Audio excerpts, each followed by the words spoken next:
ક્યાં જાઓ છો? કામ પર. આ તો કિચનનું કામ કરીને જાજો. એ મારું થોડી કામ છે. હા તો કોનું કામ છે? તમારા મમ્મીનું કામ નથી, તમારી બેનનું કામ નથી, તો કોનું કામ છે? એક મિનિટ એટલે એટલે એમ કે મમ્મી ઉઠીને સવારે મંદિરે જતા રહ્યા છે, મેડમ ખબર નહીં ક્યાં ગયા હોય, આ વોકિંગ કરવા માટે ને મ્યુઝિક સાંભળવા ને ચાલવા ને ખબર નહીં ક્યાં ક્યાં. તો અમે ઠેકો લીધો છે ઘરનો. સૂતી છે બિચારી. આ તબિયત ખરાબ હશે એની. વાહ, ખબર છે તમને કે તમારી બેન સૂતી છે એમ? એટલે એનો મતલબ એમ કે ઘરમાં થતી બધી જ હરકતો પર તમારું ધ્યાન છે, રાઈટ? ધ્યાન થોડી રાખીને બેઠો છું. હા, હું રૂમમાંથી પસાર થયો એટલે મેં જોયું કે કોણ સૂતું છે તો ખબર પડી કે દામિની સૂતી છે. તો ઉઠાડાય નહીં? ખબર ન પડે એટલી? અરે નાની છે, હવે એને શું ઉઠાડવાની? હા, એને મજા આવે એમ કરવા દેવાનું હોય. નાની છે, કાલ ચા દૂધ સવારે- પીવે છે. જાદુ તો એને હમણાં જ બંધ કરાયું. કાલ સવારે સાસરે જશે, ન્યા જઈને જાદુ માંગે તો કેવું લાગે? ખરાબ લાગે કે નહીં? એટલે જ કીધું કે હવે રહેવા દેજે. આ તમે કઈ દુનિયામાં જીવો છો આદિ? તું કઈ દુનિયામાં જીવે છે? શું કરવા માંગે તું? કહેવા એ માંગુ છું કે તમારી માં અને તમારી બેન જો ઘરના કામ નહીં કરે ને તો મેં કોઈ ઠેકો નથી લીધો. હું કોઈ નોકર નથી અને હું કોઈ વધારાની પણ નથી. મારી માં અને તમારી બેન, હા કેવી રીતે બોલે તું? હમ. હા, જો કામ તો કામ કહેવાય ને, મમ્મીએ તો કામ કરવું જ જોઈએ. દામિનીને તો સમજ્યા કે નાની છે, છોડો. તો ક્યારે કરશે મમ્મીજી કામ? હા, મમ્મી મંદિરેથી આવીને પછી મદદ કરશે જ ને તારી. મમ્મી મંદિરેથી 11:30 વાગે આવશે, પછી શું કરવાનું? સત્સંગ હશે તો 12 વાગે પણ આવે. હા તો સીધા જમવા બેસી જશે. કોણ બનાવશે રસોઈ? તમે? તું બિલકુલ નહીં. આજ તો મેં નક્કી કર્યું છે કે મમ્મીજી કામ નહીં કરે ને તો હું પણ કામ નહીં કરું. હવે ઘરમાં જે પણ વસ્તુ જ્યાં પણ પડી હશે ને ત્યાંની ત્યાં પડી રહેશે. તમે તમારો ટોવેલ બેડ પરથી લીધો? નથી લીધો. કેમ કેમ તમારું કામ તમારાથી નથી થતું? રોજની આદત છે તો ત્યાં જ મૂકવાનો હોય ને, તારે લેવાનો હોય. કેમ તમે મને તમારા અહીંયા ભીના ટુવાલ લેવા બોલાવી હતી? એ વાત નથી. આ ઘરના કામની અંદર જ બધી વસ્તુઓ આવે અને તું આ બધું કરી શકે છે અને અત્યાર સુધી કરતી હતી, હવે શું તકલીફ પડે છે? હવે તમારા મમ્મી રિટાયર થઈ ગયા છે ને તો મફતના રોટલા તોડે એ મને ગમતું નથી. હા. તમે નાટક કરી લો. નહીં, તમે નાટક કરી લો પહેલા. ના ના, તું બોલી લે. હા, મમ્મી રિટાયર થઈ ગયા છે, તને તકલીફ છે માં? હા, મને તકલીફ છે. હા, જો ઘરમાં અત્યાર સુધી મમ્મી ખર્ચો આપતા હતા, હા, પૈસા આપતા હતા, તો એના ઉપર ઘર ચાલતું હતું. નવાઈ મારે છે આ બધું એમનું જ છે. તો એટલે સાગરને અમે બંને જ વાત કરતા હતા કે ભઈલા, હા હવે આપણને તકલીફ દેખાય છે, હા, થોડી ઘણી મમ્મીએ નોકરી મૂકીને. એટલે તમને એક વાત કહી દઉં, જો હવે આ બહેસ લાંબી નહીં ચાલવી જોઈએ. તમારા મમ્મી કામ નહીં કરે તો હું પણ કામ નહીં કરું. અને રહી વાત દામિનીની, તો જાઓ ઉઠાડો એને. ઉઠાડવાની જરૂર નથી. મમ્મી સાથે હું વાત કરીને મમ્મીને કહી દઈશ કે તમે નિવૃત્ત થઈ ગયા છો. એનો મતલબ એ નથી કે ઘરના કામ પણ ના કરી શકો. અત્યાર સુધી તમે સ્કૂલમાં કામ કરતા હતા તો સમજ્યા કે ઘરના કામ ના કર્યા તો ચાલે, પણ હવે એ કામ તો નથી તો ઘરના કામ તો કરો બસ. વાહ, અહીંયા તો સારું બોલ્યા તમે. હવે આ જ વસ્તુની પ્રેક્ટિસ કરીને ત્યાં જાજો ને તો ત્યાં જઈને શબ્દો ફરી જશે. તું મારું કામ તો કરજે, ખાલી તારો પતિ છું. હા, મારું કામ તો તારે કરવું, તારી ફરજ બને છે. બિલકુલ નહીં. હવે જ્યાં સુધી મારું કામ નહીં થાય ને ત્યાં સુધી આ ઘરમાં કોઈનું કામ નહીં થાય. અને તમારી ચા પણ બનાવી નથી આજે મેં. હવે લેટ થાય છે મારે, ખરેખર લેટ થાય છે. બાર ક્લાયન્ટ લઈ બેઠો લો. છે.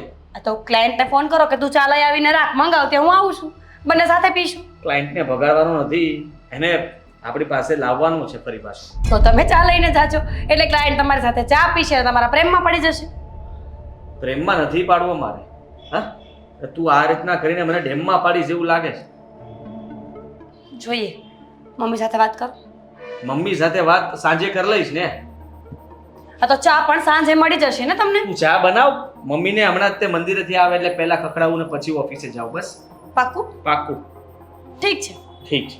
આ મમ્મી જે આવી જાય ને ખખડાવી લો એટલે કહેજો, ચા મૂકી દઈશ. અરે વાત તો સાંભળ.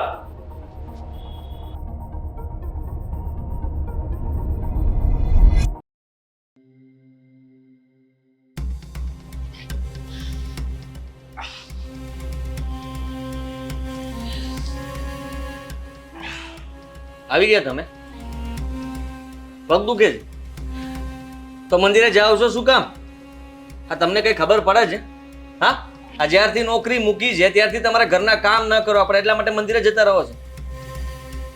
શરમ નથી આવતી મમ્મી તમને?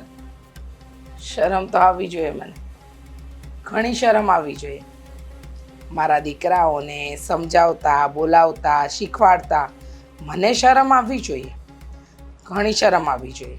મમ્મી તમે આ બધું જાણી જોઈને કરો છો અને છે ને ઘરમાં ઝઘડો ઊભો થાય એવું જ તમને કામ કરતા આવડે છે. એક તો દામિની એને કંઈ કામ શીખવાડવાને બદલે તમે ઉલટાને એને આરામ કરવાનું કહો છો.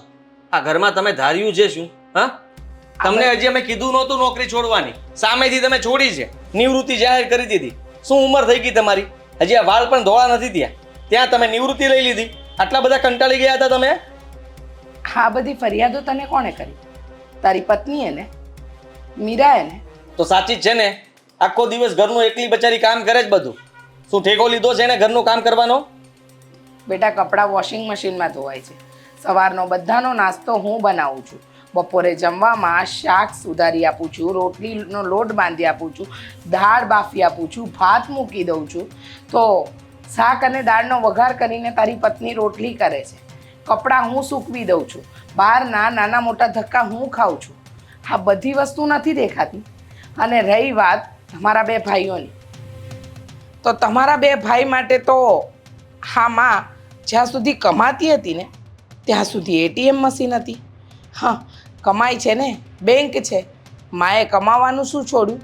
એની વેલ્યુ ઘટી ગઈ, એની કોઈ વેલ્યુ જ ન રહી.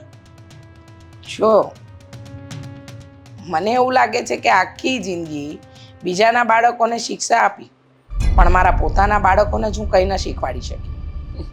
તો એ તમારે જોવાનું.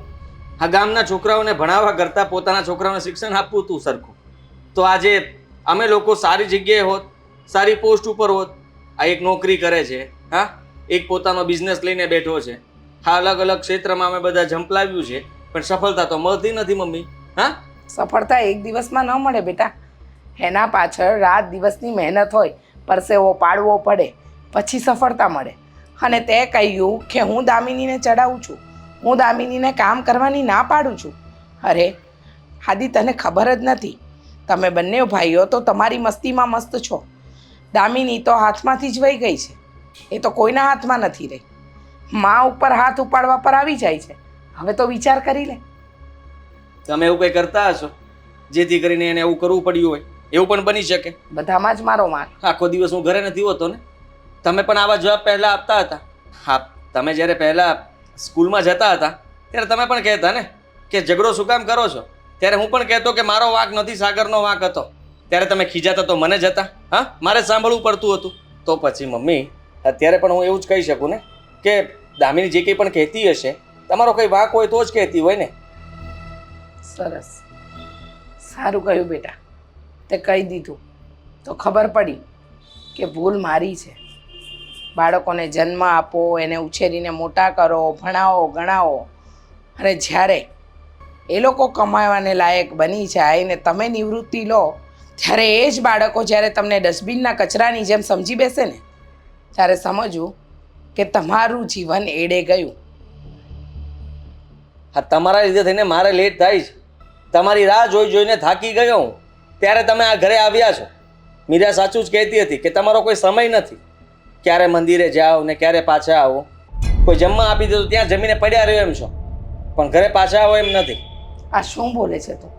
હા, ખોટો તારી બાયરીના કહેવા પ્રમાણે કંકાસ ઘરમાં શું કામ કરે છે? મીરાઓ હવે તો નક્કી જ કર્યું છે, નાની નાની વાતમાં પોરા કાઢવાનું, અને એ વાતને એટલી ચગાવી કે ન પૂછો વાત. હું તમને એટલું જ કહેવા માંગુ છું કે હવે પછી મંદિર જવાનું બંધ. ઘરના બધા કામમાં હેલ્પ કરજો, મદદ કરવી જરૂરી છે, આ તમારી ફરજ પણ છે. હા, અને હવે હું ઓફિસે જાઉં છું. બહુ થઈ ગયું તમારું, સાંભળી લીધું તમારું લેક્ચર.